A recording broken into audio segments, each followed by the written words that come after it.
అనగనగా ఒక అందమైన అడవిలో ఒక బలమైన సింహం ఉండేది. అది అడవిలో రాజుగా జీవించేది. ఒకరోజు అది చెట్టు కింద నిద్రపోతూ ఉంది. ఆ సమయంలో ఒక చిన్న ఎలుక అక్కడికి వచ్చింది. ఎలుక ఆటలాడుతూ సింహంపైకి ఎక్కింది. అది తెలియకుండా దూకుతూ ఆడింది.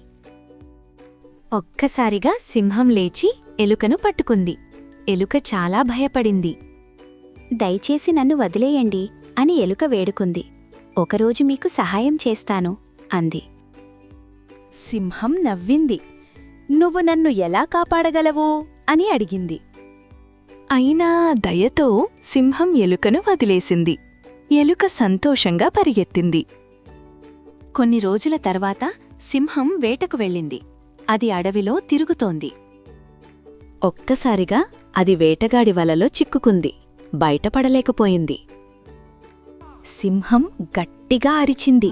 ఆ శబ్దం అడవిలో మార్మోగ్రింది. ఆ శబ్దం ఎలుకకు వినిపించింది. అది వెంటనే అక్కడికి పరుగెత్తింది. సింహాన్ని చూసి ఆశ్చర్యపోయింది. వెంటనే సాయం చేయాలననుకుంది. ఎలుక వలను కొరుకుతూ ప్రారంభించింది. నెమ్మదిగా వల చిట్లింది. కొంతసేపటికి వల పూర్తిగా తెగిపోయింది. సింహం బయటకు వచ్చింది. సింహం చాలా సంతోషపడింది.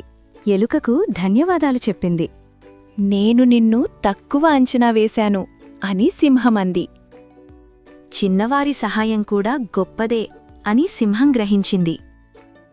ఎలుక సంతోషంగా నవ్వింది. ఇద్దరూ మంచి స్నేహితులయ్యారు. అడవిలోని అన్ని జంతువులు ఆశ్చర్యపోయాయి. ఈ సంఘటన అందరికీ పాఠమైంది. ఈ కథ మనకు చెబుతుంది, చిన్నవారిని చిన్నచూపు చూడకూడదు. ఇదే ఈ కథ యొక్క నీతి. ఇలాంటి వీడియోస్ కోసం మన ఛానల్ని ఫాలో అయిపోవాలి మరి.